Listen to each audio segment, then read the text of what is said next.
Hello, everybody. Hi, welcome to Heart of a Hobbit here on the official Lotro Twitch stream channel. I am your host, Little Redhead. I have a guest who just climbed into my lap. You can't barely see her. Her ears are like right about here. So yeah, we'll see how long that lasts. If she keeps purring, I might put the microphone down by her so you can hear her, because yes, you're very cute. So, all right, sorry, let me put that down. So we are in the last week of the anniversary festival here in Lord of the Rings Online. So the anniversary festival is currently on, and it goes through May 11, and today is May 9. So you have today and 2 more days to get all of your festival needs done. So hello there in the chat. Yes, happy Tuesday. Thank you. Exactly. Excuse me. Yes, silly cat. We have a happy purring cat in my lap. She just climbed in, like, right as I was getting ready to go live. Aaron Bard says it looks nice and sunny here. Well, looks are deceiving. Well, okay, there's sun, but there's clouds between us and the sun. So we're definitely getting, I think, that reflection. You know, it's like when you're around water and it makes it, yeah. And there's light rain. So, yeah, it seems kind of bright. That's true. But not so sunny that it'll blind before over there. So that's good. Yes, I'm moving my cord so it's not on top of your tail. Silly cat. Silly cat. All right. Well, we are, yes. Oh. As I mentioned, we're at the party tree. So this cat likes to stretch out sometimes when she's on my lap. So yes, but that's a claw. Yeah, thanks. Yes. She's very silly. You're a silly girl. Here, should we put the mic on you for a second?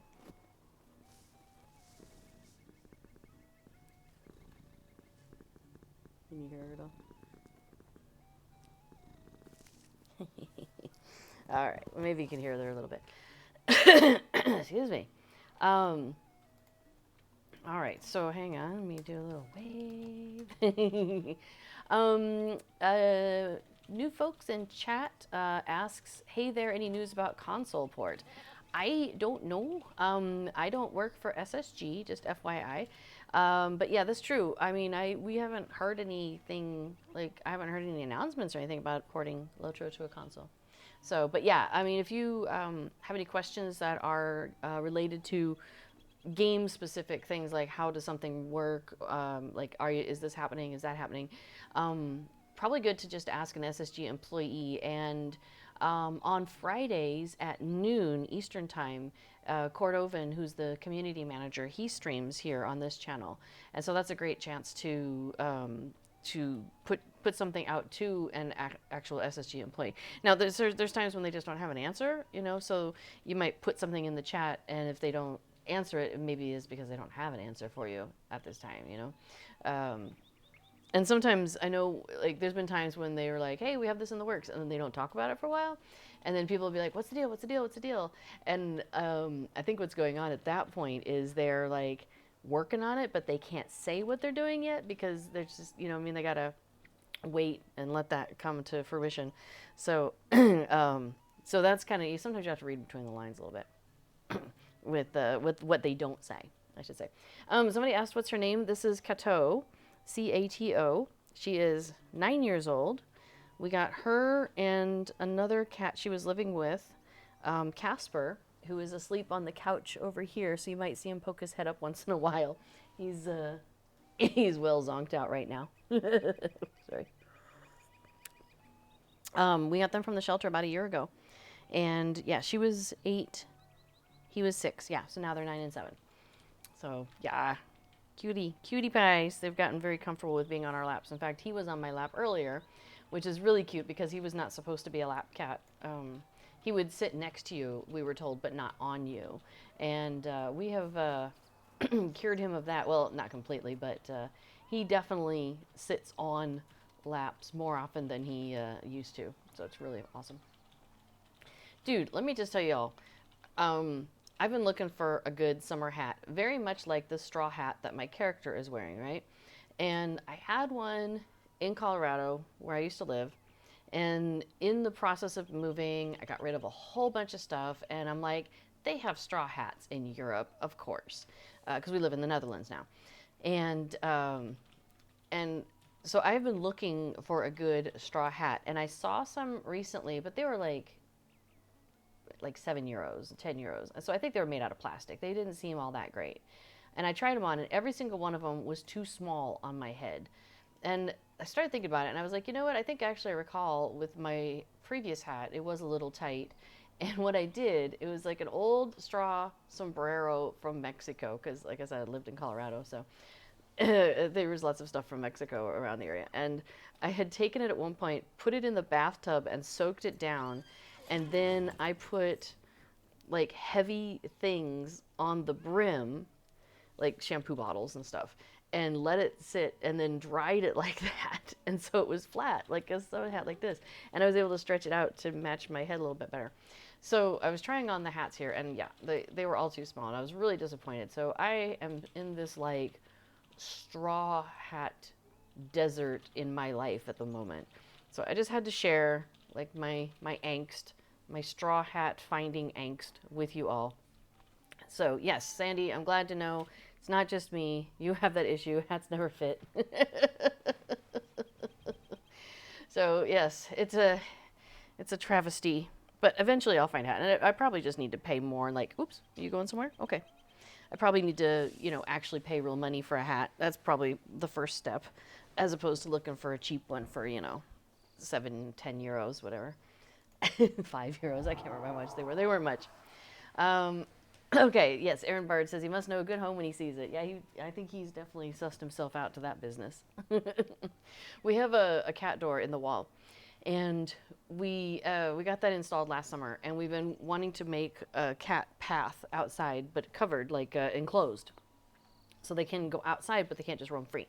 So that is like in the process, and so it's partway done. So we started letting them out to the path, but then it just ends, and so whether we've just blocked it off at the end. And so they just go out and they kind of walk the little path right now. And but it's the doors, they haven't figured out how to work them yet, and that's fine because we don't necessarily want them out there at night when we can't keep an eye on them and make sure they're doing okay and not somehow getting out from the blockage that I've created out there. So they're both very vocal these days about wanting to go outside, and it's really cute when I get up in the morning. Sometimes they come down and they're like, meow, meow, meow. It's time for you to open this door and let us out. Because the cat flap, it actually has 2 flaps because it goes through the wall. So, the first part of the wall and the outside of the wall. And then there's like a wooden plank that goes over it that you can close it so you can actually like really keep it so they can't get out at all. So we've been just putting that over it at night so they can't go wandering if they figure out how to actually do the cat flaps, which they have not figured out yet. They're not that desperate yet. So. B4 does point out that we know people who play Lotra on the Steam Deck, so that might be a console adjacent experience. Who does that? Is that Cord? No, somebody. Oh, right. Right. Shoreless Skies, who streams on here at the end of the month, once a month. Sometimes I think he's been trying out the Steam Deck. So, excuse me, that could be somebody to also check with and see what he thinks about that. All right, so I'm going to, normally I go for 2 hours. And apparently that's just what my brain does. Like, my brain says, oh, we're streaming, it's time to go 2 hours. I'll elaborate on that in a moment. But I'm going to go a little bit shorter today because Eurovision is happening, and that's the thing here in Europe. And, excuse me, the first semifinal is tonight. And then there's a second semifinal Thursday night, and then the actual grand final is on Saturday, where they're going to take the people who passed from the first semi and the second semi, and they get to be in the final, along with some folks that just automatically are already in there. So that's why I've got my orange going. I've got my orange, you know, let's see, Eurovision. There we go, Eurovision, and it says Netherlands on the other side. So, so if we were like in the stadium, you know, you hold this up, yay, go Dutch team. Here, I'll just drape that over myself for the day. There we go. So anyway, I'm doing a short stream. Well, between B4 and myself, we're doing a short combined stream because normally we go for like 5 hours and we start like now and go until whatever 10, 11 o'clock at night our time. But Eurovision starts at 9 o'clock here, so my hope is that we'll be done about 8:30 because there'll be some pre-show stuff that I want to catch. So, yes. So, short stream by me today, possibly. So I'm going to go ahead and pick up this I've been put up to wrapper a cruel joke from Waldo Rumble. And this is the festival quest in Lotro. There's usually some quest giver who's like, hey, you should go do the festival stuff. And you're like, by golly, I'll get right on that. That's the guy we want to talk to for that. And then he wants us to go out and do 7 festival activities. So we're going to go run around and find 7 things to do that are festival related. And then we'll go back and give that wrapper back to him and be like, hey, we did all sorts of fun stuff. And he'll be like, cool, have some festival tokens. It's, you know, it's a nice exchange. But I realized I want to get over here because one of the festival activities is to talk to these mischievous hobbits here, and they want us to go and light fireworks around Bree, because that sounds like a great idea.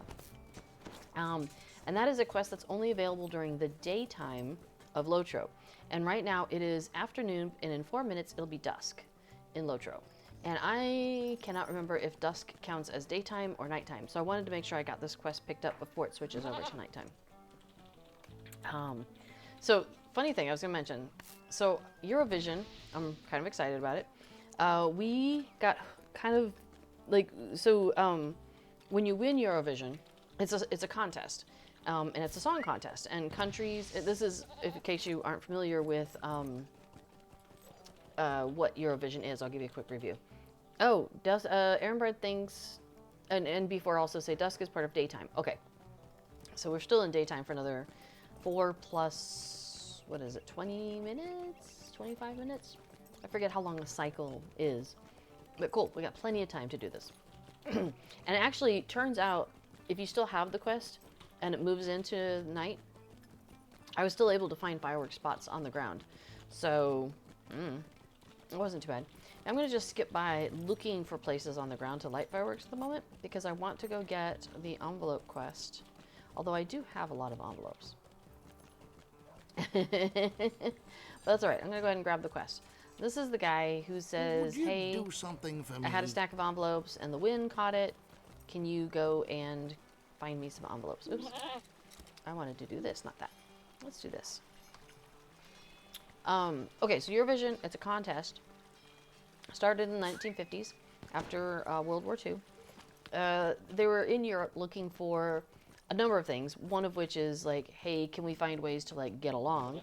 And then 2, can we find ways to like kind of work together and save money when it comes to broadcasting? So they were like, well, what can we do that is like, you know, a program or program support or, you know, various things. What can we do where we can all benefit from, like, you know, cut once and we all benefit from it, right? And so they came up with this song contest, and there was a city in Italy, San Remo, that was already doing a song contest, had been for a couple years.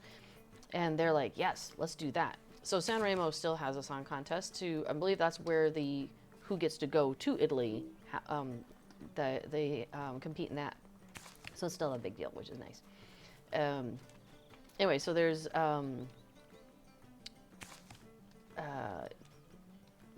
Eurovision. Hang on, I got distracted by envelopes. Let me read what before put here. So, Aaron Bard says, okay, so Skybird was saying gloaming is the start of nighttime. Aaron Bard said full day is 3 hours, 6 minutes.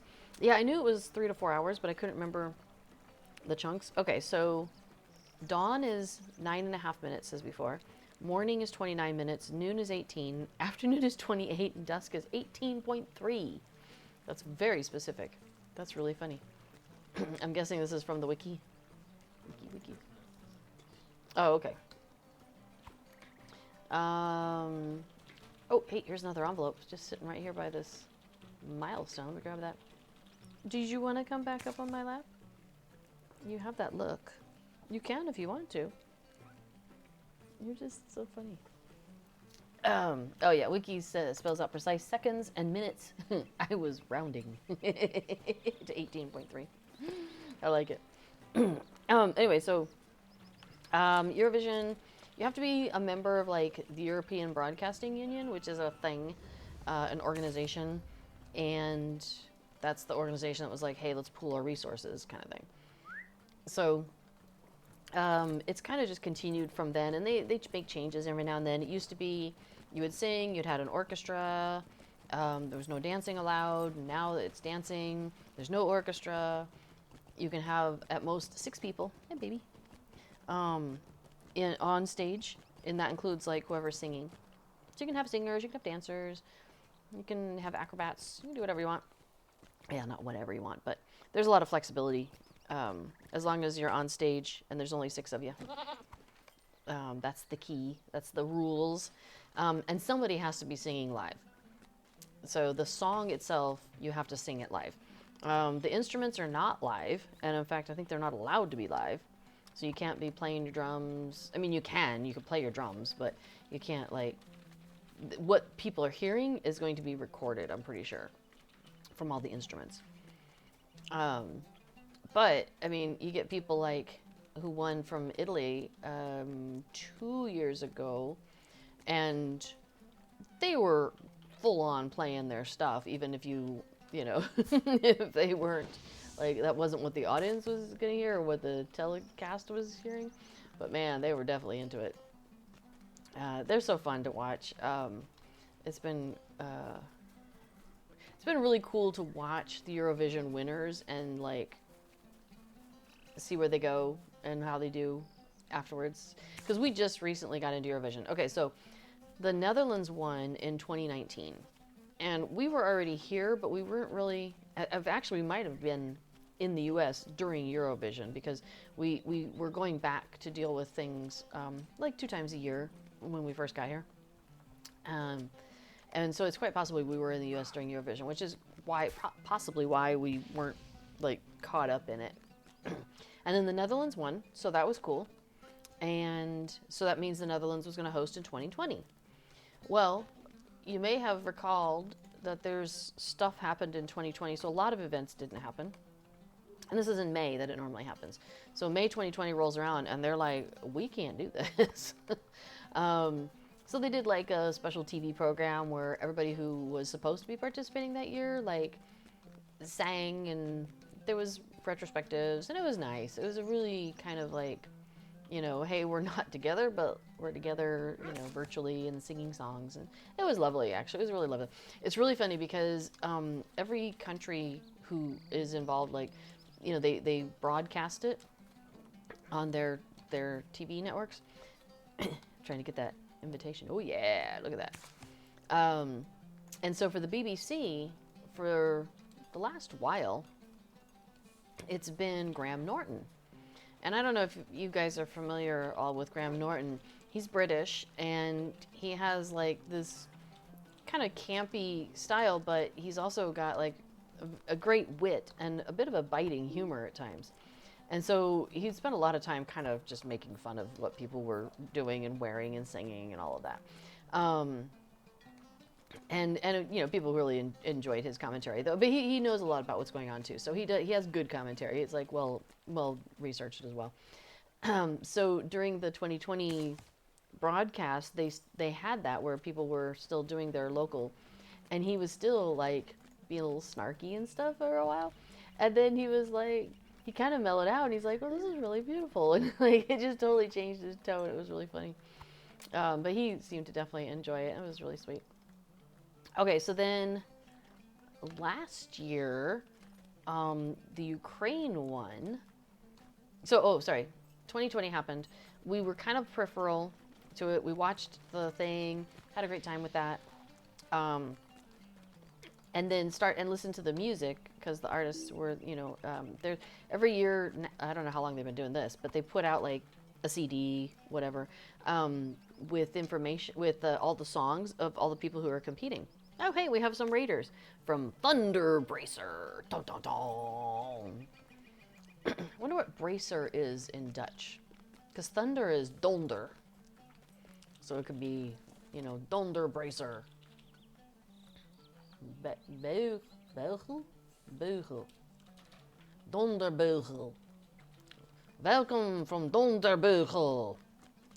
Yeah, thunderstruck. Thunderstruck. Oh, hey, greetings from Germany. Awesome. Oh, then I should probably be translating it into German, which I don't speak much of at all.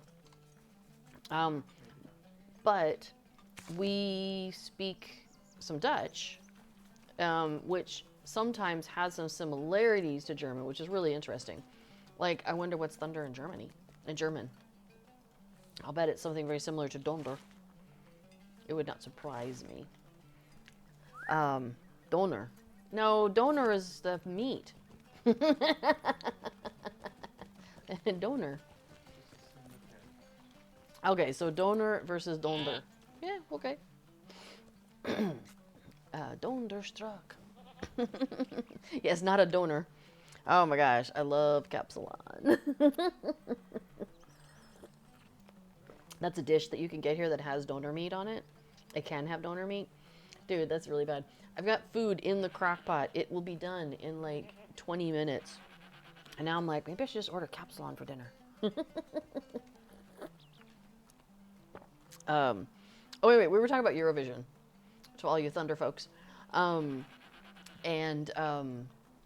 2020, we listened to the stuff kind of like during the Eurovision stuff and like a little bit leading up to it, like the week leading up to it, maybe just a little bit. But we weren't on top of it at all. And so then the following year, because the Netherlands didn't really get to host it, they got to try and host it again in 2021. And like for real, you know, and they had it like there was an audience, everybody participated, but they still had like a lot of COVID protocols in place. So, for example, if anybody in the delegation they were testing like constantly. So if anybody came down as testing positive, they couldn't perform. And so then, you know, there was questions of, well, how do you perform without part of your people and stuff like that. And so Dadi Freyr, who was from Iceland, he was the one that did Think About Things. And then the next year was invited to represent Iceland again, and he did a different song called 10 Years. Think About Things really took off, and so you might have heard of that one. And then one of their people, so he didn't get to perform. So Dadi Freyr, it was really, the group was called like Gagnam, I can never get it right. It's Icelandic. Gagnam, it's not right, but I know, right? maybe before can put the word in there at least. But Dadi Freyr is the one who like writes all the music and writes all the lyrics and actually performs a lot of the stuff. So the stuff you're hearing was actually all him performing too. And so basically he just had like, because you can have 6 people on stage, so he had 6 people on stage, himself and 5 other people, like his wife, his sister, a couple good friends, you know, like just people that he knew. It was really cute. So 2020 happened. Yeah, Gagnamagno. That's it. Dali. Gagnam Yad. Yeah. Anyway, I don't speak Icelandic. You can tell. So he didn't get to perform in 2020 because there wasn't a show. 2021, COVID. They're there. They're ready to go. His wife's pregnant even. And one of the people in their group and then a second person in their group came down with COVID. So rather than perform without them, they decided to use the video of they have like a backup video live, previously recorded stuff. So that was what was submitted for them. So they're there, like in a hotel room, and they can't even go. It was so sad. So this year, he's there, and he's gonna get to perform on some, I think on like during the final as part of the, in the middle, filler stuff that they do. So anyway, so 2020 it was in Netherlands, but we didn't really pay attention ahead of time. But then 2021, we were like ready for it. So when they started announcing like who was performing for which countries and all that, we started, I started paying attention to like the videos that they were talking about things, and we got the music, and so we started listening to the music, and so by the time the competition rolled around, we had definite opinions on who we liked and who we would go through and all of that. So definitely got like full in immersed for 2021, and then we just keep doing it. So so definitely enjoyed last year also, although I think 2021 had like some really strong entries. I don't know, maybe it was just like because they were like, we didn't get to do it last year, so we're gonna really put it into it this year. So I don't know. What do you And they mean? had an extra year to prepare, I guess. That is part of it, too. Because normally it depends on the country. Different countries do it differently. Some countries are like, they have like a competition and people go and there's like playing, it's like a concert or whatever. But, there's people voting. Could be a jury, could be the member of the public, could be a little bit of both. Some places, like the Netherlands, they have like a group of people and they're like, you. Okay, let's do this. That's like how they do it. So it just really depends on the country. And for between 2020 and 2021, a lot of the countries were just like, hey, go ahead and try again. The same people. So they knew, and they had, like before I was saying, they had more time to then prepare, possibly. Hello. I see a little hobbit. Hey, while you're around, do you want to do the seasonal instance? Oh, okay. I can do it by myself. Aphrodite is on top of things. That's right. Oh, I can't pick those up anymore. Oh, but I could go turn in this other quest. I'll do that.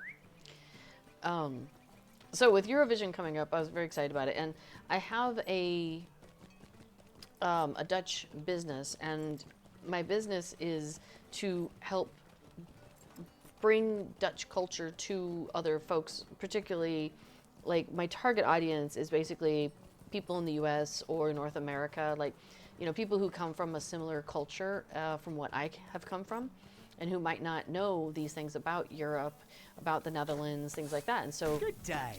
part of what I want to do is to kind of like point these things out and help people learn about stuff that they might not have been exposed to, or maybe you just hear it in the periphery, but you're like, I still don't get it, And so last night, because Eurovision semifinal is, first one is tonight, I'd been meaning to do a little video leading up to this, and I was going to do it either Sunday or Monday.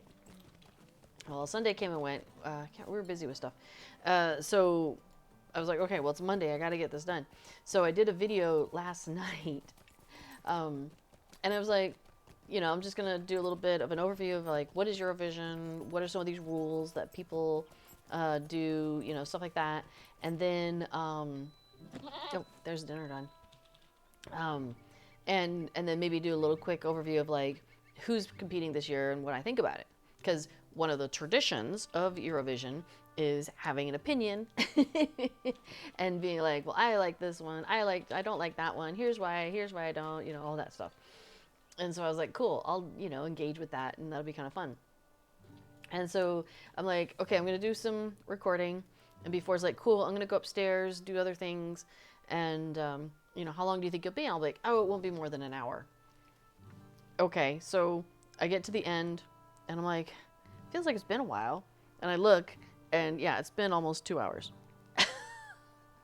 So apparently, like, my body has internalized, if we're online and we're talking about stuff, 2 hours. Aaron Bard says, explain salt licorice, please. I think it's really just what you grow up with is part of it, right? So here we have the, it's anise, right? A-N-I-S-E is that flavor that you get in the salty dark licorice here. I have to say, black licorice in the U.S. and black licorice here, to me, don't taste the same. There's definitely some differences. We also, in the Netherlands, have like, there's kind of like a salty version of the dark licorice, drop, as it's called, D-R-O-P. So it looks like drop. And there's kind of saltier versions of it, and then there's kind of sweeter versions of it, zoet and zout. Egg Arthur grew up on dubbelzout. Wow, double salty. This is one of the ones that I like, and I don't know why they call it hard, but anyway, so this is one of the ones that I like, and it says muntendrop because a munt is money, like a coin. Yeah, and so it looks like, here we go, looks like a coin. I don't know if you can see it. It says something like, 2 cents or something like that on there. So it's the idea is that it's like you're eating a little coin. And they have different ones. Like they have little ones that look like rabbits. Yeah, they just have different ones, and people kind of just know what they're used to. There's one that I really like when we first got here, the fruit drop, where it's basically like a jelly. So instead of it being round, it's a little oblong. And so basically take this and squish it and stretch it, and it's about that same amount of candy. But it's squishier. This one, I don't know if you can tell, but it's really hard. Like I can't squish it very easily. You chew on this for a while. But the other one, the fruit drop, was a lot squishier, and one side of it is fruity, and the other side of it is like the drop.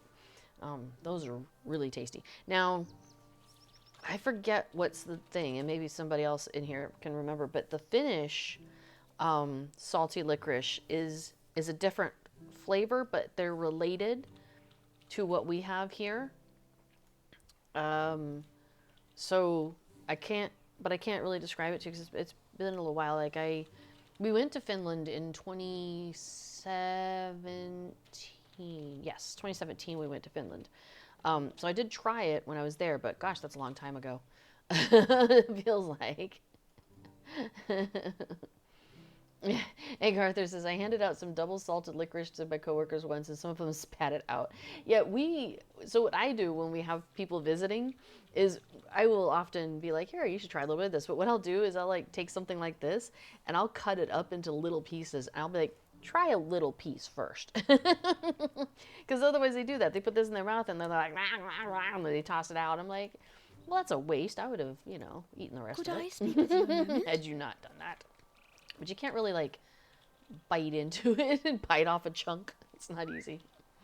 We should maybe get some of that. We have a relative who's coming to visit later on at like near the end of the month, and that might be fun to get some. I was already thinking about that last night, actually, about how we might want to pop out to the store before she gets here and pick up some different Dutch delicacies, as it were. Some different candies and things to try. We always like sharing that kind of stuff. Yeah, drop fruit. As before is pointing out there, half licorice and half fruit. And that AH.NL that you see there, it was like puntanel.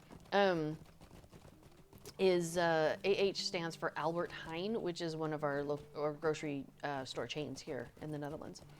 So they don't say dot when they're doing websites over here.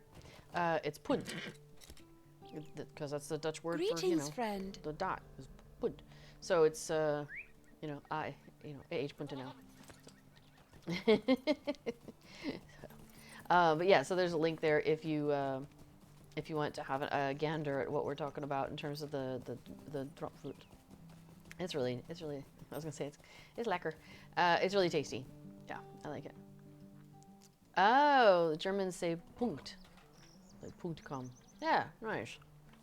Let's see, we just did the festival race. Oh, we were gonna go and do the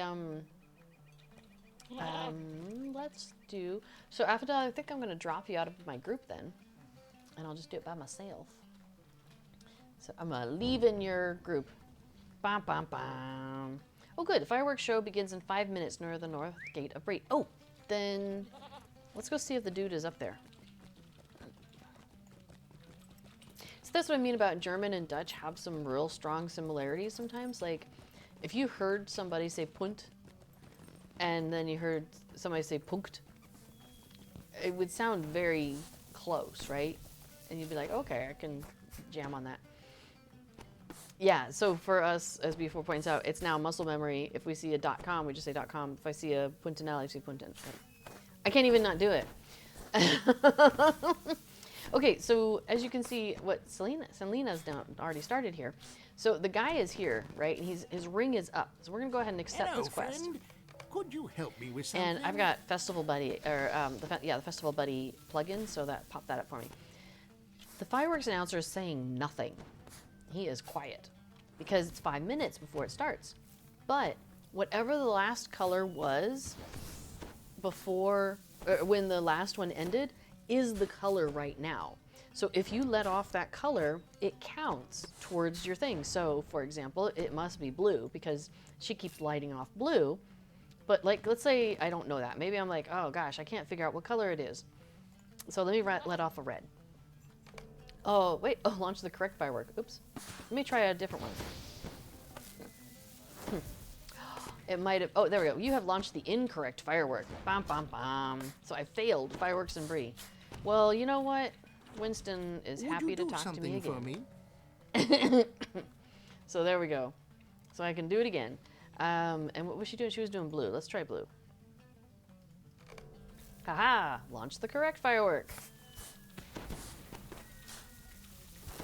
Launched 2. That's so funny. Launched the incorrect firework. What is going on? How bizarre. Failed. Wonder if it's counting other people's fireworks? I don't know. Wait. Normally what you can do is you just... Oh, you're just shooting off 50 for your deed.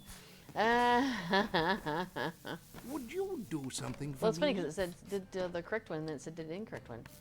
Okay, so she's got me all psyched out there. I was thinking it was blue. All right, let's try green.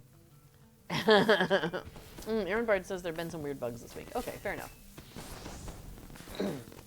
No, it keeps resetting the thing. You've launched the incorrect firework, and it resets me back to the Would guy. you do something for me?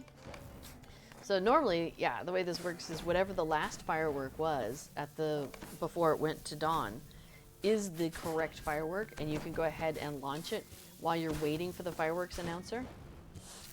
Interesting. Maybe they changed that. Hello, with friend. Could you help me with something? When they did the reset last Wednesday. It's possible they had changed that because it seemed like kind of a little, funny way to kind of get ahead. So I used to do that.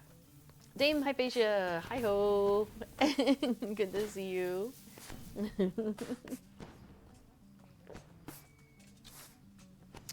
Now, before it does point out, though, if the last one was anything but X, then you've got a lot of options there. If they haven't patched it and fixed it. So I guess I will have to wait. Well, you know what? While we're waiting, I will go ahead and run the festival instance then. So we're going to go down to the instance finder. And I like to collapse this. I find that makes it easier for me. And then I just have these 4 big categories. And I'm going to go to seasonal. And I'm going to go to anniversary because this is the anniversary festival. And I'm going to do that anniversary, a flurry of fireworks. Now, I want to get... Oh, wait. Oh, I think I'm full. Hang on a second. How am I doing on festivity tokens? I am full up on festivity tokens. So, I need to go find something to spend them on. So, little sidetrack. We're going to go talk to the games master and see if we can buy something for 5. Because what I'm going to do is when I finish that, I'm going to get 5 festivity tokens. And I don't want to miss out. That's sad. Look at that. 3 town guards. All in a row. Hang on a second. Where's my... Let's see. Let's put myself on walk. Put myself on follow. Oh, these guys are going in... Oh, never mind. I don't care about you now. They're just going into the prancing pony. There's one guy you can follow him around. Oh, I guess he doesn't come up this far. There's one guard you can follow him around and he never goes into a door. You can just follow him all night long. It's great. Hey, Roger. We probably have a brew to give to Roger. Let's see. Not keeper of gifts. The games master. Back. This guy down here. Whoops. Come back. All right, Bert. What you got? I be of assistance? Tokens. I know he does have a list. I wonder if, oh, you know, there's a way to seasonal skirmish rewards. There we go.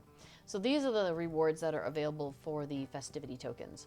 I already have the 16 years of welcome themes. I went ahead and picked that up already. The mighty ram fireworks consumable. Don't really want a consumable in my inventory. Got plenty of stuff in my inventory as it is. We could try the throne. I already got the corgi. What else? The crate. I don't think any of these actually do anything, though. I think they just look like they would do something, but they don't actually do anything. Oh, you know what? We could get one of these banner wall hangings. They're kind of cute. What do you think? The red one or the yellow one? The yellow one says it's long. The red one probably sticks out better, though. Like, is more visible. I think I'll try and get the red one. We'll just go ahead and pick up a red banner. Okay, so we'll stick that in the house later on. Cool. All right, so back to the hill for waiting. For the fireworks show to begin, so we can participate in that.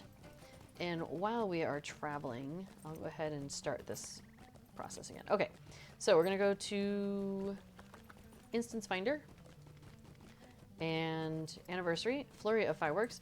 And when I do this, if I'm successful, make it to the end there, or yeah, to the end, I will get 5 festivity tokens. So, oh, hang on, I gotta let off a green firework.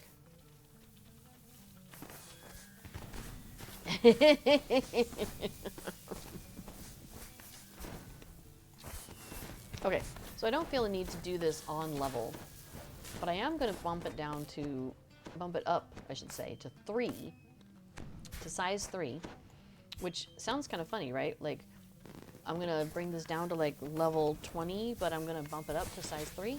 But because I'm on Treebeard, and I'm playing with the difficulty edition, so I am playing on Deadly difficulty, and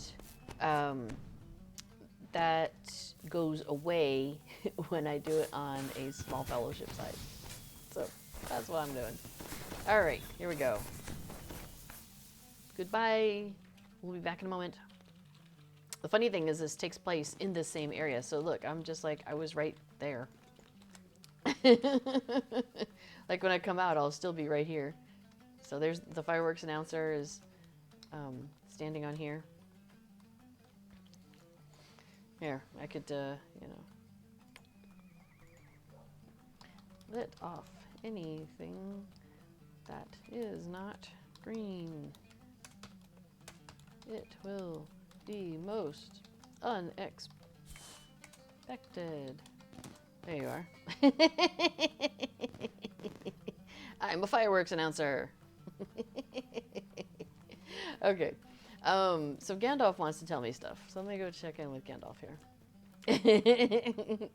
A flurry of fireworks. So this is the main quest that you're going to get every time you come in here. This flurry of fireworks quest is available to you.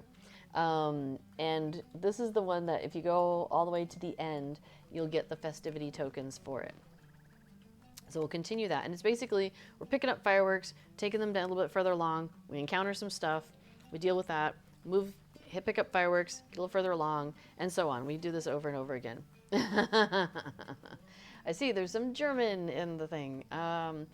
Das ist nicht der Zeitpunkt für blaues Feuerwerk, aber jede? I'm not sure if the J is like a Y or a J. Andere Farbe ist passend. This is not the time for blue fireworks. Anything else is suitable. Passend is suitable. Yeah, see, it's not... Yeah, there's some definite words in there that I'm like, oh, that's Dutch, but it's not. It's German. Okay, anyway, before I get too distracted, Gandalf has another quest for me. This is a daily. So every day, yeah, of course Gandalf is with the fireworks, says Megan. Yeah, naturally. So this is a once-a-day quest that relates to the festival.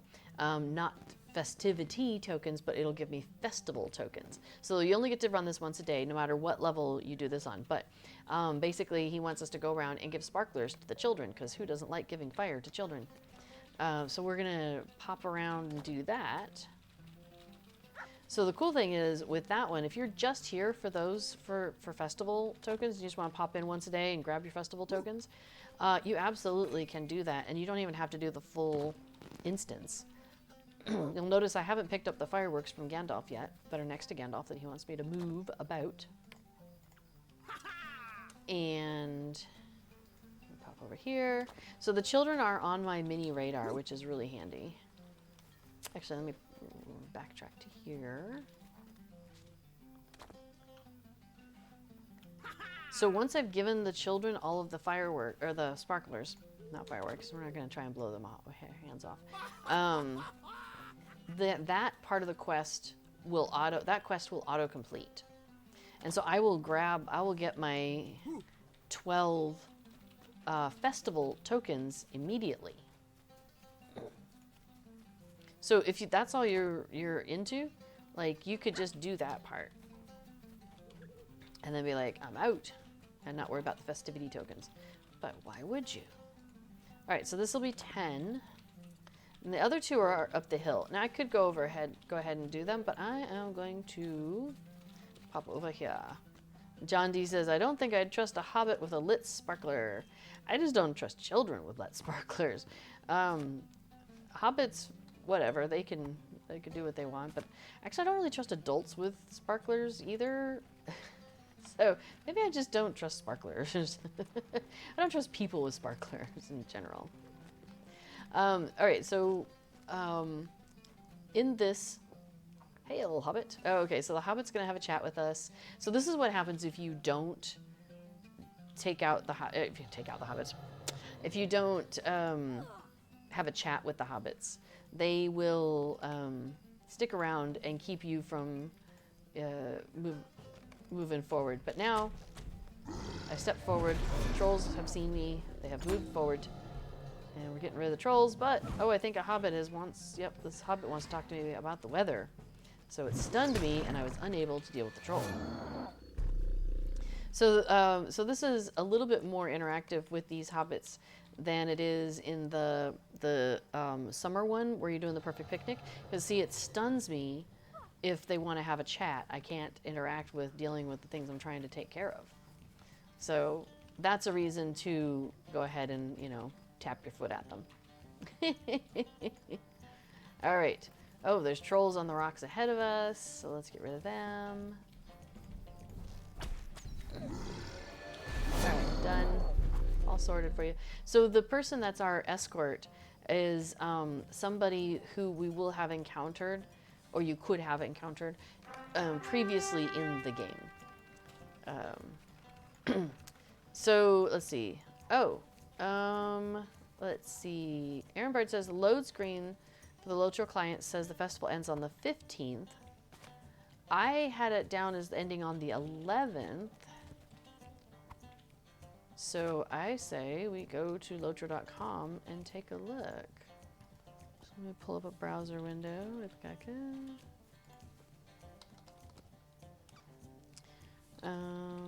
Let's see. Oops. Oop, let me catch up over here to Flick. And I should have 2 hobbits up here, or 2 children who would like some sparklers. Okay, so yeah, over on Lotra.com, spring anniversary. It does say 5:15 at 3 a.m., which means the 14th will be your last full day. And here, I'll put that in. I'll put that link in the chat. Oh, did B4 already do that? Well, there you go. Now you have it twice. Hang on, I gotta go save this guy. So yeah, so they always the festivals and everything.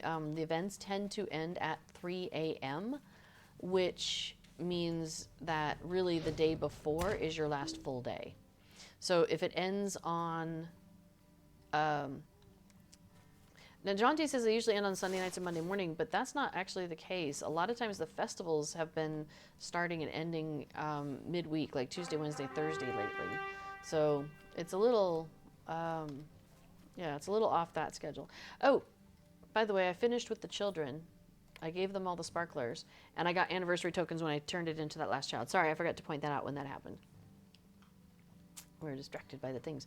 So, okay, yes, so if it ends, like I said, on the 15th at 3 a.m., then the 14th, which will be Sunday, will be your last full day. They extended it a few days. I wonder why. But hey, that's cool because I have a character over on Crick Hollow that's a little behind, and I do want her to get through it all.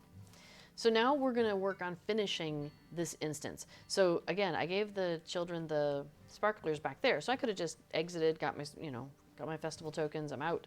But I want my festivity tokens, and that requires finishing. So, picking up crates, here comes Rob Thornley. Remember, you might have helped him. He was stuck with some orcs in Bree land, and hopefully you rescued him. Or left him tied to the post for his own stupidity. I mean, that's really up to you. So that's what you're doing, though, through this instance, is basically helping somebody who you probably have encountered previously, and with something that's very similar to what they have done previously, in this case, orcs. Man, they're all spread out. That's annoying. Hey, orc. I'll just shoot you from here. Cool. I mean, I've got them at level 20, so they're not that hard to hit. I could probably auto attack them, but come on. There we go. So every festival, well, of the festival quests, the ones that are the more social style ones, I regret to inform you that I have mistakenly lit the fireworks a bit early. Come on, I need to hit these fuses before they light the fireworks. Dun dun dun. Uh-oh, fuses have reignited. Let's see what we do. Anyway, so you have a deed that you could be working on, and the deed in this one is to help the person. There's a list of 6 or 8 different people, and once you have helped each one of them at least once, then that completes the deed for you. So that's kind of cool. Oh, you can see the fireworks are starting to go off. Gandalf's got a little bit going on over there. Here it goes. It turns to nighttime as soon as you finish that banner. These fireworks start going off. Fireworks display is ready to launch. I think it already has launched. Now you have to go back to Gandalf. So he doesn't come to you. You have to go to him. There he is. Back where we left him. And once we turn in the quest to him, we finish that, then our fireworks chest comes up. So if you do this instance, make sure you stop and open up this fireworks chest because this is where festivity tokens are going to be located. All right. Now, doing that daily quest I was talking about where you get the festival tokens, that's the one that counts towards anniversary festival activities. So you see I'm at 4 out of 7 activities because the part where I turned in the sparklers, where I did the sparklers, that's what counted for that. Oh, actually, thank you very much, Dogs, for pointing that out. You do have to be on level for the deed or within 7 of your level for it to count. So what I was just doing there, where I was running through at level, 20, even though I'm level 75, it would not count. No matter who I help out, it's not going to count towards the deed because I didn't really, engage in deed level stuff. Okay, so, yeah, and B4 points out that festivals end at 3 a.m. server time, which is 9 a.m. our time. So sometimes it's really funny, like if we've been busy that day, if we get up early enough the next morning, we still have time to get in there. So you'll notice that I have this cool little bar around my fireworks, launcher that they gave me as part of this quest. And the little boxes are showing up around it to show me which firework I'm to launch. And it pops up with the exact same words that he's saying. Let's dazzle the crowd with a firework that is red. Red is highlighted, so I'll click that. And it's got a countdown here.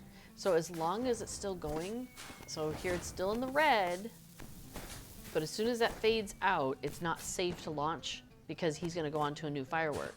And so if I tried to launch it during that time, then there is the possibility that I get caught and I would end up launching the incorrect firework, which would be sad because I'm up to 8. So, I'd kind of like to get to the 10 because we're so close, right? So, yes, talking about get off. It's so funny. I was having a conversation today with somebody actually and talking about, older women. And somebody was retiring. And so she was like, probably mid-60s or something, early to mid-60s, and they went like to have a retirement meal and coffee and stuff, and they got in there and she's like, I would like some scones with jam or whatever, and the person helping them was like, well, we don't have any jam, and she's like, no, dearie, go across the street and go get me some jam. I'm like, all right. How can I be of service? Okay, cool, so I got that done. Now, one little glitch with the festival buddy right now is that the, let me pull up festival, doing the fireworks in Bree, it brings up that thing, automatically puts it where you'd put it before. It's fantastic. But once you finish the quest, it sticks around and it doesn't know that it's time to go away. So I have to go and be like, no, I'm not doing fireworks in Bree anymore. I'm doing Lost Invitations. And now it's gone. Now it's like, oh, you don't need me anymore. Okay, cool. So just as a current thing, that's what is, it's like that now. But I know B4 is working on some various things with Festival Buddy and might be working on that today even during his stream. The part where the frame sticks around. Yeah. So when I'm done streaming, he's going to be doing some plug-in work on stream, doing the working on the Festival Buddy that we were just looking at. So that'll be cool. All right. So after talking for 2 hours last night, my throat's a little dry for some reason.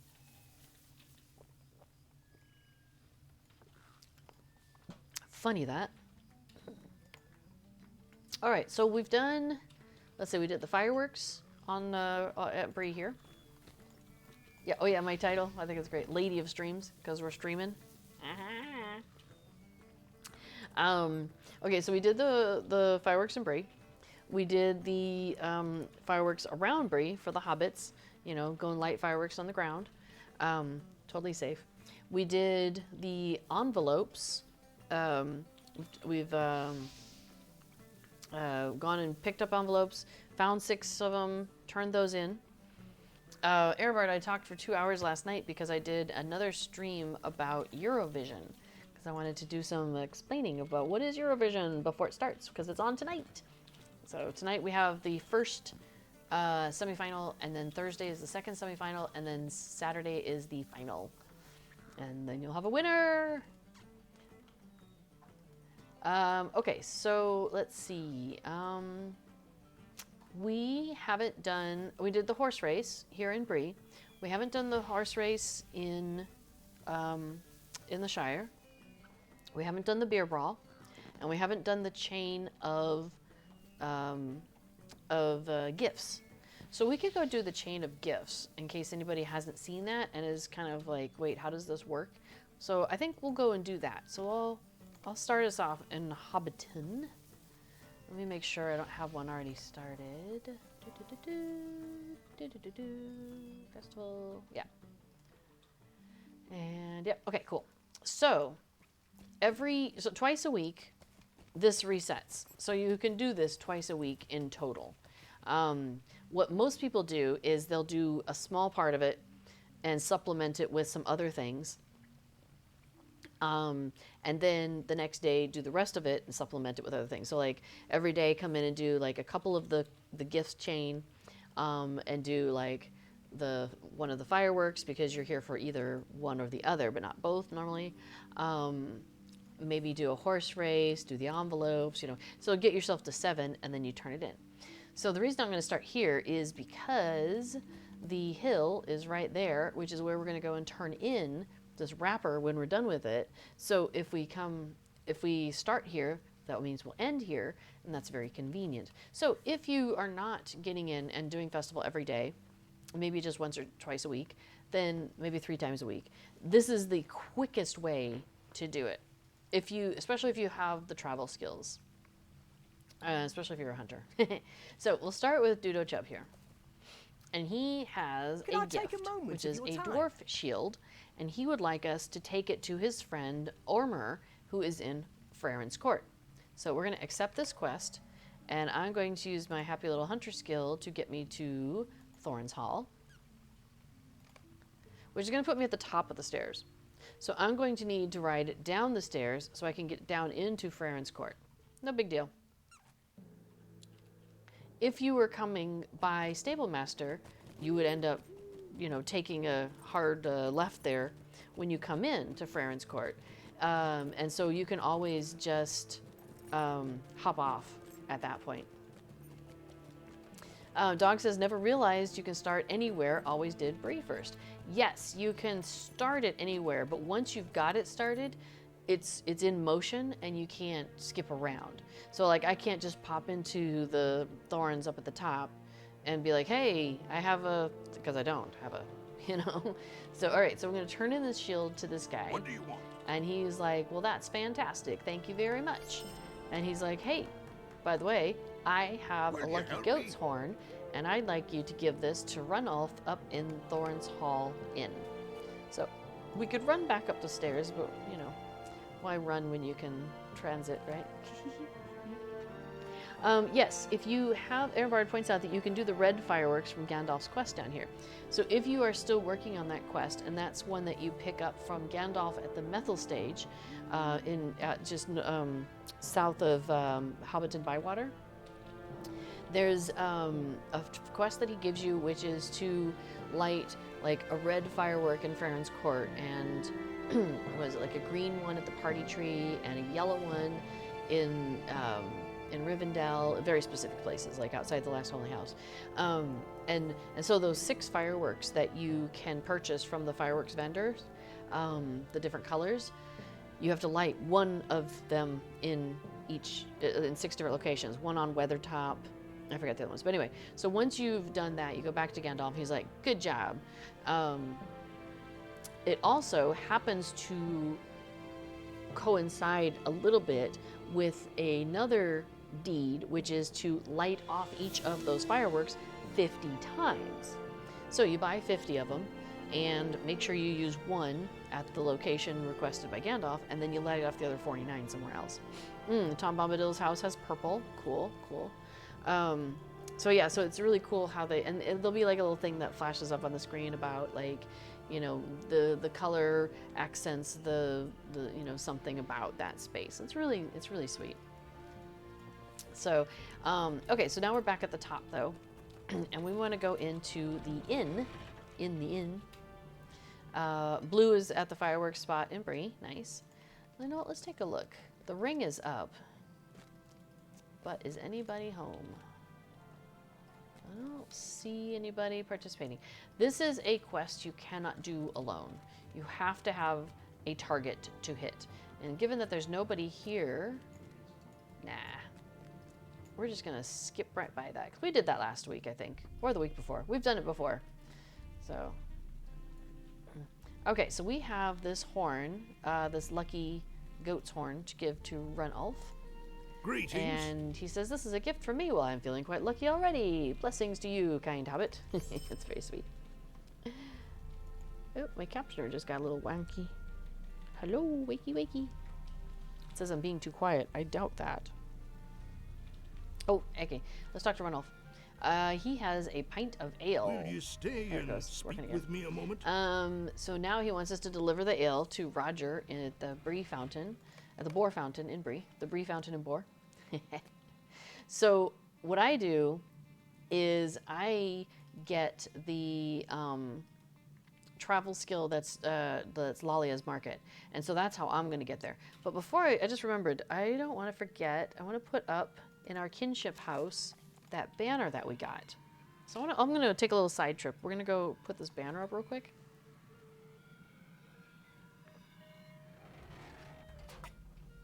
And I should do it now, this banner, because if we like it, we'll want to do more.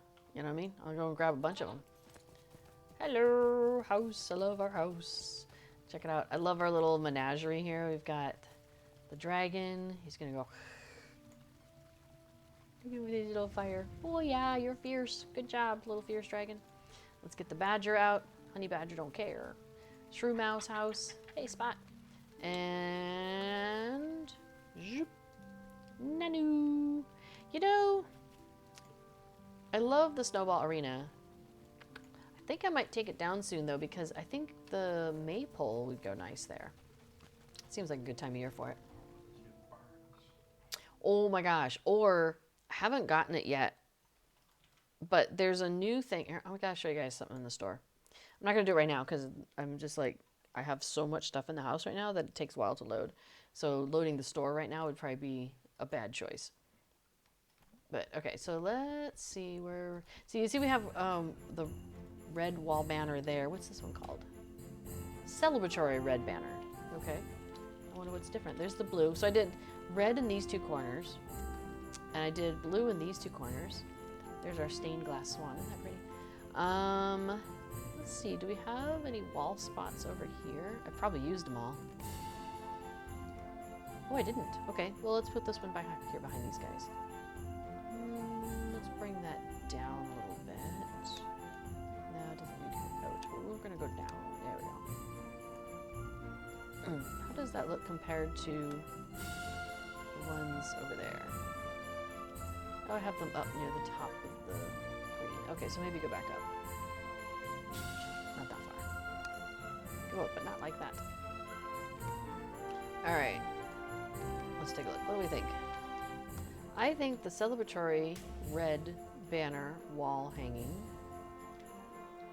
and the red wall banner have some similarities. Oh, it's got a bigger opening. Okay, this one's thinner in that spot. This one's bigger. Well, if I was going to get another banner, I'd want to try the other one then. Okay, good to know. Good to know.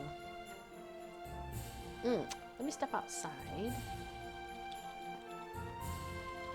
I know I've still got all the Christmas or the, you know, the Hobbit Yule stuff going on in there. It's so, I just love the music though, and the decorations are really nice. But one of these days I'll undo all that. Okay. So, in the Lotro store is, what do they call them? Coffers. This is a new thing. So this Homesteads and Harvests coffer. There's 3 versions. We've got the simple coffer, the enhanced, and the luxuriant. So basically each bigger one has everything that's in the smaller one. So the smallest one, which costs 2,000 mithril coins, or not mithril, Lotra points, excuse me, 2,000 Lotra points. It gives you a bundle of farm-themed cosmetics and 100 mithril coins. So you get 100 mithril, you get a bucket handheld cosmetic, one hand, a black draft horse cosmetic pet, not for riding, the housing decorations, including an adorned stable, and the stable is amazing. Crops. The crops are individual, is my understanding. The crops and vegetables are like individual, so they each take a single hook. And the title farmer. Now, every one of your characters gets the bucket, the cosmetic pet, the stable, the crops, I think. Crops and vegetables, I think, comes to every character. Maybe not. Maybe that's one's. And the farmer title goes to all of your characters. So if I get this, I'm going to have that stable on all of my characters on all of my servers. Which is a lot of... That's a lot of stables. So I could get it, because I do want the farmer title. I really want that for one of my characters over on Laurelin. So I'm probably going to get one of these coffers. I just can't decide which one. So here's the deal. I like to collect all the pets and all the mounts, but I'm slowly giving up on that, you know, that pipe dream. Especially because I didn't start at the very beginning. So there's stuff that's not available now that I don't know if I would ever be able to get anyway. But anyway, so the second one, the middle one, instead of 100 mithril, it's 250 mithril. You get the bucket still, but you also get a broom. You get the black draft horse cosmetic pet, but you also get a dappled gray draft horse cosmetic pet. You still get the stable, the crops, the vegetables, the farmer title. So the difference is you get more mithril, you get a broom, which I really like the broom, and you get an additional cosmetic pet. So I guess really what it comes down to is I really want the stable and the broom and the farmer title. So I'm probably going to get the middle one. They're only in the store until like the 14th or something. Oh, I better look that up. Before saying he thought it might be the 10th. I know it's some double-digit day. Today is the 9th. Let's see. Homesteads and harvest coffers through May 14th. So I've got a couple more days to dither about and decide what I'm going to do. Here's the link if anybody wants to take a look at these in more detail on the wiki or on the Lotro site. They have pictures of the cosmetic pets and everything. So now then there's the final one, the big one. And I normally just by default, I'm like, I will get the big one. But it's 10,000 Lotra points, which is a lot. I have it, but that would deplete a lot of what I have. So it's more mithril. So instead of 250, it's 500. So rock on there. You get a large housing decoration carryall, which I use those a lot. So I really would want the carryall. You get a steed. So there we go back to me and my steed collection. You get a pitchfork. So that's the additional handheld cosmetic item. So then you have a pitchfork, broom, and bucket. You get 3 horse cosmetic pets. So each one, so the little one you get 1, the middle one you get 2, the big one you get 3. There's an emote that you get. Let me pull up that emote. It's, what's it called? It's something, oh, that's a mount. It's dance lute. And so basically you go back and forth, kind of kicking your feet out a little bit and playing the lute as you dance around. It's super cute. It makes noise. So it's nice if there's nothing else going on. But a lot of the time I use the emotes that I have is when I'm involved in role playing, and usually I'm at a concert of some sort. And so like that would not be ideal for me to do at a concert. But on the other hand, I could use it when we're just standing around and questing and we're just like, talking amongst ourselves. So I haven't decided which coffer I'm gonna get. Yeah, Talarian points out there are 53 decoration items in the large coffer. 53. The large housing carryall has like 60 spots? Hang on. 50 spots? 50. Yeah, wait, hang on, I have one. So that's the other problem. It's like you basically get this carryall and then you fill it up with all the stuff. Yeah, so here's my current, 50. So my current large housing decoration carryall that I have here on Treebeard has 50 spots. Now, it does stack things that are the same. So like I have all these broken snowmen from the Yule Festival because each one of my characters went through and did that. Well, each one of my characters at the time, I only have 11 in there and I have like 13 characters. So obviously I'm missing 2. Excuse me. So they do stack. So I have 11 broken snowmen in this carryall, but it only counts as one item. So yay for that. So I'm guessing that all these decoration items that you get are not the same in some fashion. So I don't know. I can't decide what to do. I can't decide what I'm going to do yet. I like the dance loot. I probably do want it because I would use it other times. And how much is a large housing carryall anyway? Let's see. Let's look up carryall. It's 2,000. So the difference between the 5,000 for the medium, and I would probably buy a large carryall at some point anyway, which brings me to 7. So then it's an additional 3 that I'm paying to get 250 mithril, a steed. I know, like Sandy says coffer should come with the housing carryall. I think I agree. Like, I feel like what they should have done is the small one comes with the small, the medium one comes with the medium, and the large comes with the large. Or, the large comes with like a small, medium, and a large or something. Like, or just not, I don't know. Anyway. So you can understand why I haven't made a decision because I don't know. Aaron Vard asks, are they all bound? I do believe all of the items that you get from that coffer are bound. So, one thing you could do is if you don't get the coffer, but somebody does, get them to put one of their barns in your yard. You could just give them decorating privileges and they can put it in your yard for you, that kind of thing. Aaron Bard asked, can you get housing carryalls or just crafting carryalls? Right now, as of like a week or 2 ago, they added other carryalls to the Lotro store. So it used to be just the crafting carryalls were available and others would show up once in a while for a limited time. But right now, my understanding is these are in the store and they're not planning to take them away.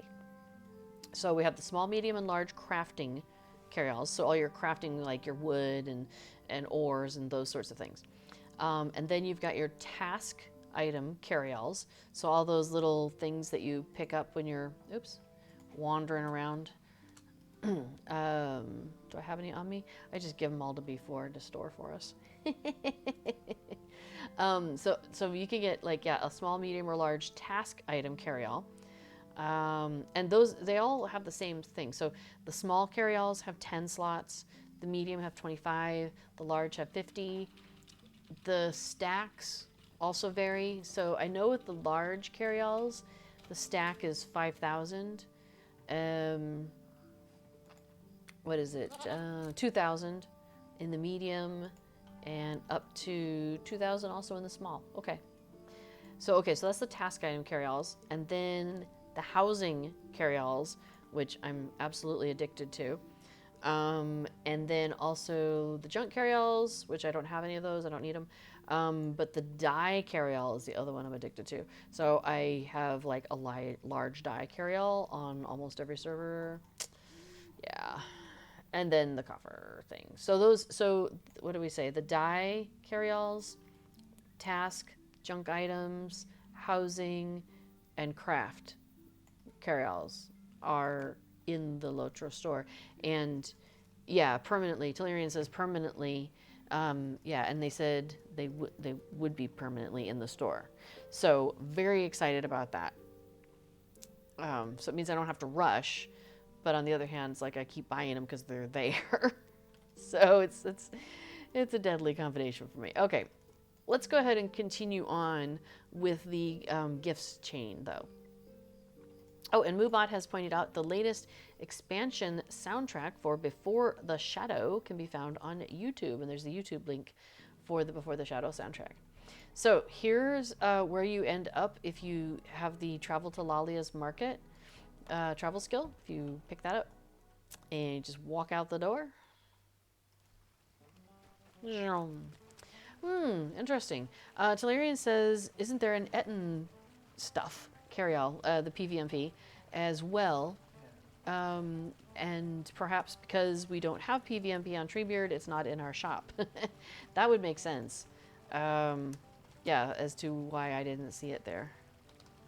Hang on. We have silliness to do. We're going to follow this town guard for a minute.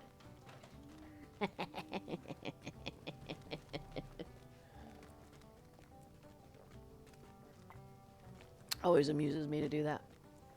This guy just goes down to the end, and then he turns around, and he starts wandering back around. He checks out the low gate. Let's take a look.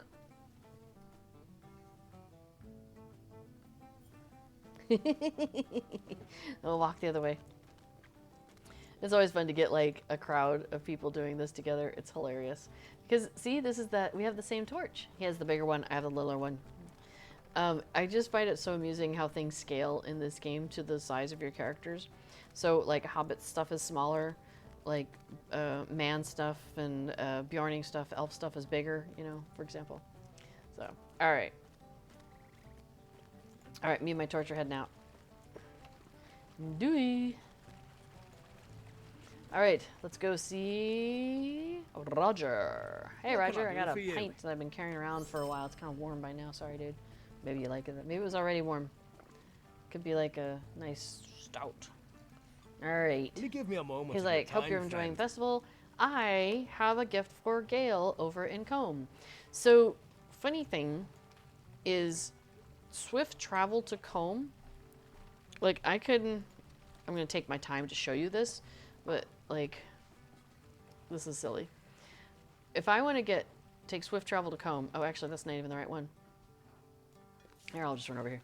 The stable master in Bree does not go to Combe. How can I be of service? The stable master in South Bree goes to Combe, but it's not swift travel. So I could come here, take the stable down to South Bree, and then take the not short stable, not swift travel, to Combe. Funny thing though, if I go to Thorin's Hall, if I go to Kellendim, or if I go to Mickle Delving, each one of those stable masters has swift travel to Combe. So a lot of times what I do is I'm standing right there at the Boar Fountain in Bree, next to Roger there, and I get the bracelet he wants me to deliver to Combe. I leave him. I come over here to Mickle Delving. How do you do? And I take the swift travel to Combe. It's faster than riding to Combe, assuming your computer does transitions decently. If you have a long time between transitions, and my old computer did, this would not be faster than just riding over land, because there's no transitions in that run. But it's pretty funny. Yes, so yes, Aaron Var, that was very silly fun when we did that during Yule. I loved it. It was a great time. Okay, so we're going to deliver the bracelet. And then she's like, oh, hey, I baked some delicious pastries for our constable over here. Can you give those? So we'll do that. Egg Arthur points out that the... Sorry, I just noticed John D had said he's wondering why his booty is feeling so hot. The guy, because my torch was so low. Egg Arthur points out that the junk carryalls don't take things that we might think of junk. So like the jade gemstones that you just are going to sell, that's not considered a junk item. Mithril dust, old arrowheads. That's funny. For some reason, those things are not considered junk. But what is considered junk, my understanding is, like when you go and, here, let me just go and, well, I don't know if there is anything to shoot around here. Let me go find something to shoot. Let's get a task item. Let's clear that. I know my stuff's so full. And what's this? Oh, it's a quest item. Okay, so like this brown bear. Sorry, bud. So I got a matted skin, which you see underneath there in red. It said this item may be turned in for tasks in the Shire and in Arid Luin. So that would go into a task carry-all because it's got the red stuff at the bottom. But do you know how sometimes you get stuff like that and it doesn't have the red stuff at the bottom?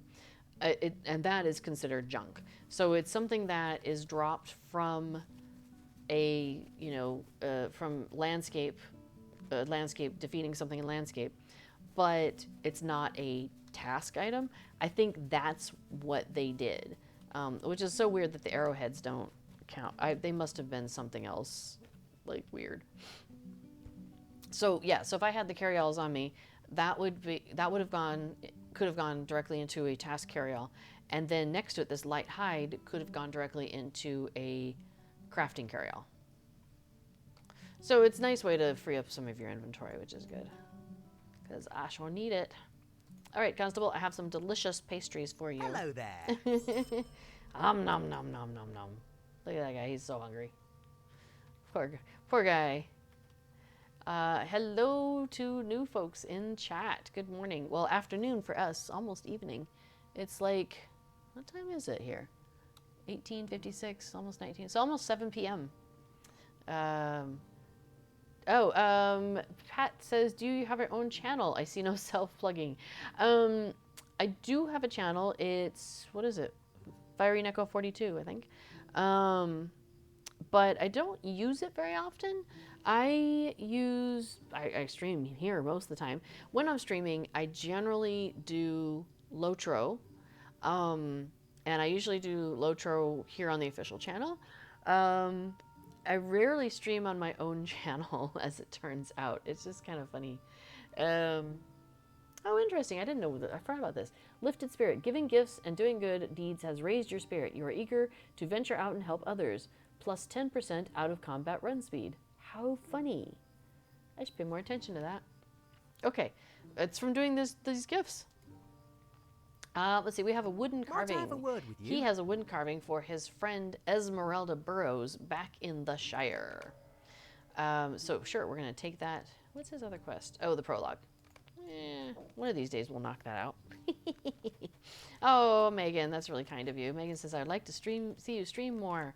Now, more Lotro or other things? I have a lot of interests, as it turns out, but I don't necessarily have a lot of time for streaming. I don't know. So, quick aside, this horse right here, I believe, if you bought the Riders of Rohan expansion back when it was coming out, there was, you know how there's the chicken quest stuff that you can do in the Shire? The horse one, there was a horse one that you could do where you could go and ride around and do quests as a horse. And I'm like, that would be so amazing. And I wish I could do that. And I think this horse is part of that stuff. Unfortunately, that was the only way to get access to that series of quests. They don't have it available any other way. Hélas. So from here, if you're not a hunter, you can take the Mickle Delving Swift Travel, because I want to go over and deliver this to Mickle Delving, right, to this wood carving. So that's an option you can do. If you have a milestone set to Mickle Delving, it drops you off right by the Bird and Baby Inn. Here, if I dismount, I don't have to get all the way there. The Bird and Baby Inn is just right up the road. Or as a hunter, I get dropped off right there. So you've got those different options. Dame Hypatia says, has that horse been there all the time? Never noticed that. I think so. Well, I think it has been there since the Riders of Rohan, if not before. Because, how did I end up down this? I went down some rabbit hole. and I was looking for something, and I ran across something that talked about the horse session play, and I'm like, and it mentioned that horse, and I was like, well, how do I get it to talk to me? There's no ring, I can't make it work, blah blah blah. And then eventually I discovered, oh, it's because you had to have the thing, and it's no longer available. It was only available as a pre-order. If you did the pre-order, you got access to that. But that's, you know, I mean, we're in the future now from that. So no, unavailable. So sad. Let's see. But yeah, and then Tellurian says you have to do some quests there to be able to accept a session play that happens over at Hank Stacer's farm. Tellurian, I know you say the horse might be added on Treebeard with the session play option, and we asked about that in a numerous chats actually. And as it turns out, no, they have opened up the horse session play on Treebeard to those people who have access to it. So unfortunately, because we don't have it personally, you know, we don't get to go and do that. Bummer. Because that would be really cool. So yeah, John D says, I always think that basket of apples looks so yummy. You are like the bingo, or yeah, bingo boffin, because he apparently does not like apples. Does it look like those apples are like partly eaten? They look like, or they're mushrooms. They're mushroom shaped. Anyway, don't investigate the apples too closely. So, but that's the basket of apples. That's part of the Bingo Boffin quest line. So when you come in and you drop them off, and she's standing there, and she's like, "What is going on?" And I love it. So Real Tough says, yeah, the horse session play is on Treebeard, but again, you had to have had the access to it already. Oh, Pat says you should upload to YouTube. Very informative stuff. Thank you. Actually, I do upload to YouTube. That I do, because it is, so I do stream here, and then I cross-post it over onto YouTube, so that way it's a little bit easier to find. And if people have questions, they can just, you know, put it into the things at the bottom. Oh yeah, Tellurian says, I was referring to the event schedule. Treebeard horse session play activates. Yeah, so it did activate on April 7th. But yeah. So thanks before I've gone ahead and put that in there. That my YouTube channel is that I use Life Beyond the Shire is my YouTube channel, and so I have a playlist for all of my streams here. And then we have a playlist for all of before streams. And then we have, sometimes I'll do like some videos about the festival stuff, like, you know, specifically, well, here's how you do XYZ at the festival. And so we put those up on YouTube also, and we usually have like a playlist with of those there as well. So, all right, so Esmeralda Burrows. She says, Constable Underhill sent you. It's been ages. Oh, is that a carving for me? What a funny squirrel carving. Oh, it makes me so happy. She's so happy she could dance. She does dance. She's so happy she does dance. Good day. And she's like, well, it's good that you're here. I have a small errand that needs doing. Do you know my friend Dudo Chub? He works in Bywater, doing odd jobs and carpentry. He was complaining that his tools were not fit for use, so I want him to have this new hammer as a festival gift. Kind of curious about that. The best gift is a practical gift, I always say. Would you mind paying him a visit and bringing him this new hammer? I'm sure he'll be surprised. Okay. That's funny. It doesn't say anything about this extra speed boost. Let me accept that. Does it say 14 minutes and 22 seconds? So now I'm curious when we go talk to Dudo Chub. So let's go. So I have a milestone set to Hobbit and Bywater. Even though I'm a hunter, I still find that for festivals is a really handy milestone to have. I definitely have it set on my characters on Laurelin because I usually go to Green Dragon Friday, and that's like the closest milestone to it, so it's really handy. But even still, if I'm just popping down here to say hi to, say, Dudo, I find that one also very handy. Or if I'm going over to do festival stuff on the other one. Now, I do have my campsite fire often set to the hill during the festivals in general. But we've been questing a lot, and our hunters, myself, we have 2 hunters in our group, and we have been setting campsites out in the areas where we're questing lately. So it's, handy to have a backup. All right, so let's see what that's at. 13 minutes. Okay, so we're going to look at that in a second. So, hey, I have a new hammer for you. He says, quite a day. What can I help you with? You say Esmeralda sent you? Oh my, what a fine hammer that is. My work will be much easier without having to use this rusty old piece of junk. So did that just reset that? It did. Interesting. That's funny that it's not listed in the things that you get for finishing these quests, But apparently, when you turn in one of these helping hand gift quests, you get a lifted spirit out of combat run speed boost. That's so cool. Speaking of, though, of the hidden buff, Aaron Bard, I agree. Speaking of the campsite fire on the hill, I'm going to go ahead and show you that. Poof! There we are. It's funny too, because if I'm out questing and I'm like, hey, I'm headed over to the hill, because a lot of times during this festival, you'll find people who are doing the beer brawl, and then that's how they get to their 7th quest to come back here and turn in. And so people will flit from there and get themselves to here. And so I'm often like, if I see people, I'm like, hey, I'm going to the hill. Anybody want to lift? Just in case anybody wants to fellowship up and get a ride over here. And often during the Harvest Festival, the Halloweenish one, when you're doing the Bingo Boffin quest, where he's standing down there and then he sends you out to up above Overhill and you're finding the Spectre and stuff. I'll say no more for those who haven't done it yet. And then you got to come back here and you're way the heck out there. It can be a little scary if you're a low level character. So a lot of times if I'm on a hunter character and I end up out there, I'll do the same thing. I'll be like, hey, anybody need if there's somebody else who's out there at the same time doing the same quest, I'll be like, do you want to lift back to the party tree? So, all right, well, we have done our 7 and some more. So we are ready to talk to Waldo Rumble. So we're going to go ahead and do that. And he's like, you're a festive one. I hope you're having fun at the anniversary festival. It says, it seems you're having a swell time, so perhaps you'll enjoy one of these rewards. Here you are. Come back tomorrow and I shall have more rewards for you. So we go ahead and turn that in. And we got our festival tokens. That incremented our yearly yield to 1 more. So basically, there's the daily wrapper, go do 7 things, come back, turn that in.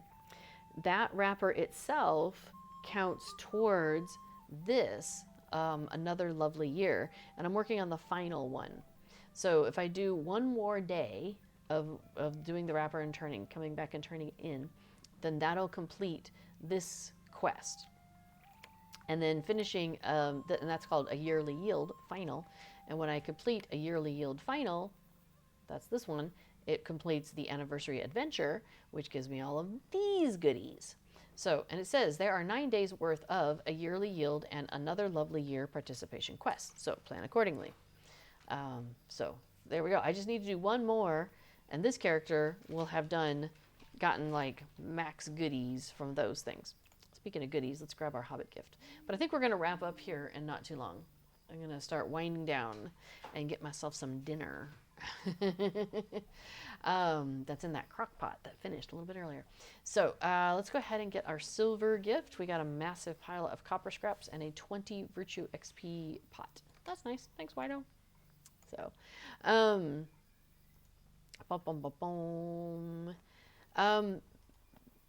Megan, I did see your note that anything would work.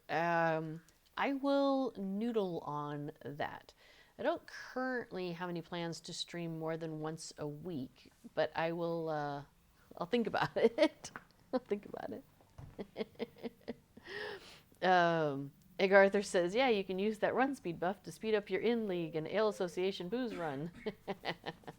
Oh, wait. They're not here. Yeah, it's so funny because out of all the things, you would think an anniversary festival would be the time when you'd have the in-league and the Ale Association, but they're not there. So, all right. Well, I am going to park my gal here and let her just wait for the next time, while I contemplate the coffers. So I have like 5 more days to dither about that. I don't know. I don't know. Why are they excluded from partying? Asked Tillerian. Seems unfair. They're probably still getting over from the spring festival. They probably, need a little time to catch up again. So, well, I am going to get myself also ready for Eurovision. Upside down. There we go. Eurovision. Woo woo. So there you go, Megan. If you didn't catch it, I did do a 2-hour video yesterday. It's basically a stream without an audience, about Eurovision, and I talked about that for 2 hours. And that is up on my Nikki Abridged channel, which is my work channel. So you have that, Hyundai? Awesome. Before we'll drop a link in there. So yes, Dame Hypatia, of course it's an orange Eurovision scarf because it's the Netherlands. Yeah, we bought these last year so I had them for Eurovision, which was so much fun. Last year's entry for the Netherlands, Steen, was amazing. I loved her song. This year's song is a lovely ballad, but it doesn't grip me quite as well as last year's did. So we'll see, though. I've heard they've made some tweaks and changes, and they are on tonight. So we'll see. They might make it through to the final. We'll find out. Yeah, that's right. You can find out my thoughts about Eurovision. So the video that I did, that's posted at that there, is I talk about what is Eurovision at first, so people who are like, I've never heard of this, or I've heard of it but I still don't understand. I tried to kind of provide some background so people would kind of have more knowledge about what it is. But if I've missed anything, absolutely ask questions over there. And then I talked a little bit about like some of the rules and some of the traditions, and then I partook of one of the traditions, which is to give your opinion on what you think of the songs. So do I have a link to that last song, asks Aaron Bard. Last song, be more specific.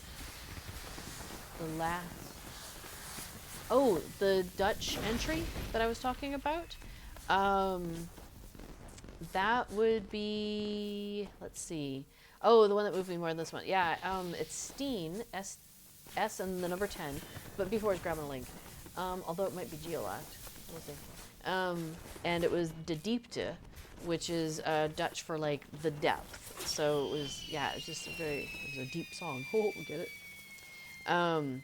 Yeah, Dame Hypatia says, Germany has it easier without the need for the semifinals, but you never get any points.